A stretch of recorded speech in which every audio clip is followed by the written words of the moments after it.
How's it going, everyone? This is Fine Gaming Connoisseur, and welcome back to another game guide video for Mods Online 2. And so today we're playing on version 1.0.4.10. I think I've got the version number correct. And so today I just want to talk about the guild system in Mods Online 2. And so if you've played Mods Online 1 before, you'll probably know that there may be some differences that you may not be aware of in Mods Online 2. So back in Mods Online 1, I think the guild system was a little bit more simplistic and more unregulated, in the sense that it was much more riskier for the smaller guilds, and for those who were in a guild and also in a guild war, it was much more riskier for them to enter into town. Basically, there was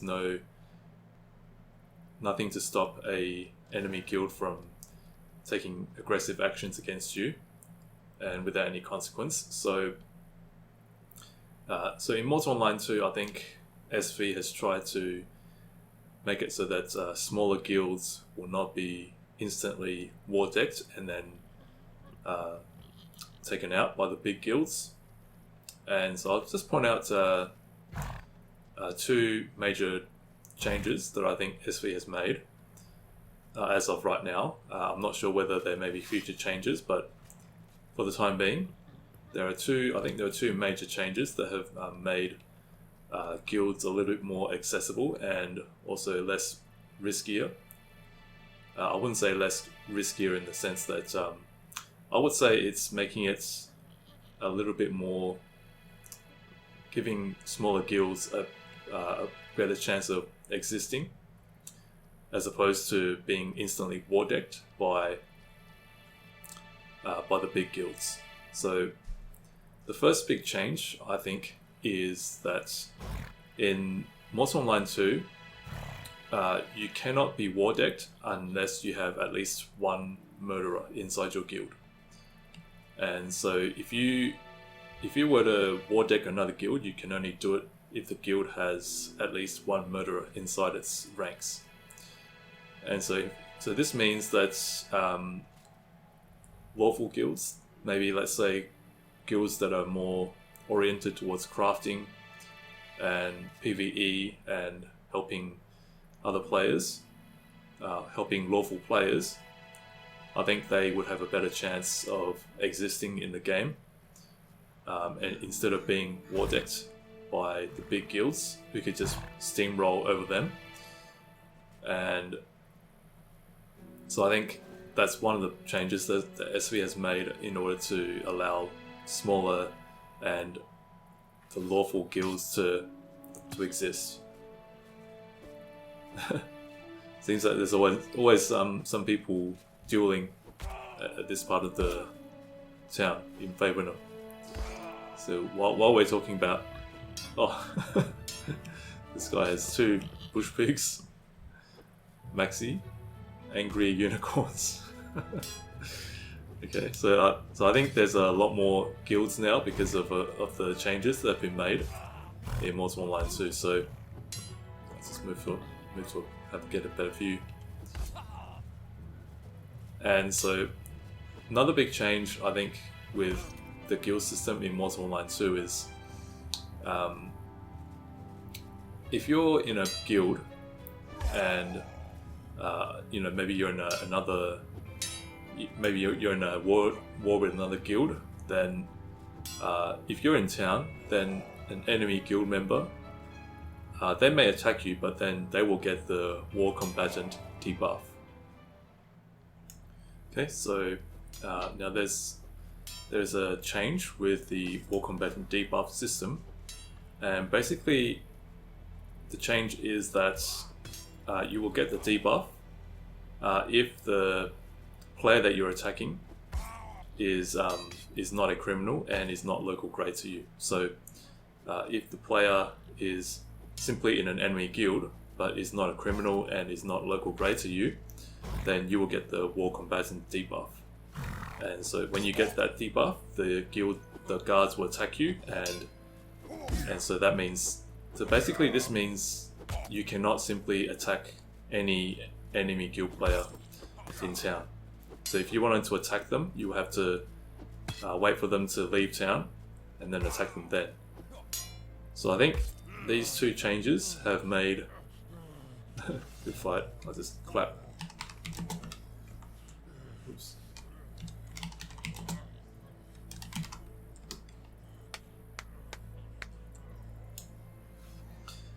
Okay, so this has made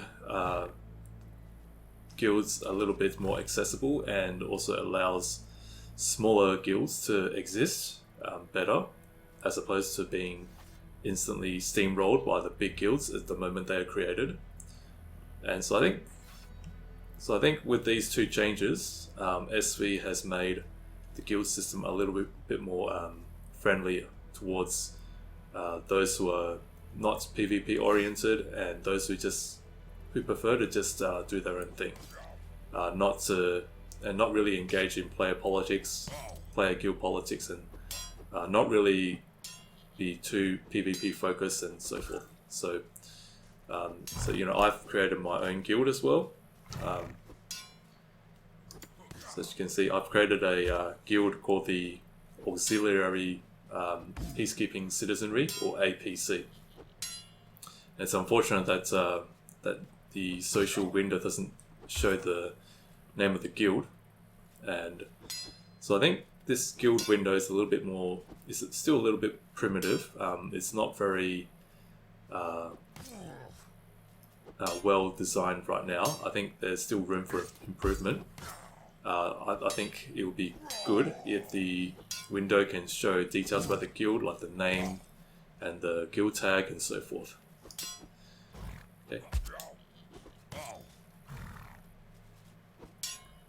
Okay, so I have created my own guild, and so in Mortal Online 2, I feel that there is a bit more. It's made it a little bit more accessible and friendlier for, you know, small non-PvP guilds like me. You know, I'm primarily PvE oriented, and you know, I like to help the newer players. You know, yeah, just helping new players and just doing my own thing. And so in Mortal Online 1, I didn't make a guild because of the fact that it was very unregulated. And so if I created a guild in Mortal Online 1, a bigger guild can basically just Wardec me, and then they can just basically kill me in town without any repercussions. But in Mortal Online 2, it's made it a little bit more accessible and friendlier. So if you're new to this game and you are thinking of joining a guild, but you're a little bit anxious as to what the implications would be if you were to enter town, or if your guild were to go to war, then what would happen if you enter town when there's an enemy guild player inside the same town as you. So, and also if you're thinking of starting a guild, then you may feel that it is a little bit more accessible and friendlier for smaller guilds to exist. And so I think these are the two main differences right now in Mortal Online 2. Now I don't know whether in future this will change, but I'm hoping that SV will continue this path of making the guild system balanced and allowing all kinds of guilds to exist, not just the PvP ones, but also the non-PvP and the smaller guilds to exist without being steamrolled instantly. So I think these two changes are a good step forward, and so I'm hoping that in future we'll see lots of different kinds of guilds, maybe crafting guilds, you know, smaller non-PvP guilds to spring up and make this world a bit more diverse. And of course the PvP guilds can still have their player guild politics and guild wars and all that, but at the same time allowing the smaller non-PvP guilds to exist. Okay, so I hope this video has helped you to understand a little bit more about how the the new guild system works in Mortal Online too. And so, like I said, there may be some changes in the future, but I'm hoping that any changes will be in line with what SV has done so far, and that is to allow smaller non-PvP guilds to exist and not be steamrolled. And so hope that this helps you. And so if you enjoy this video, please do remember to like, comment, subscribe, and share. And I look forward to seeing you next time in my future videos. And so for now, thank you for watching. This is Fine Gaming Connoisseur, and I look forward to seeing you next time. Take care.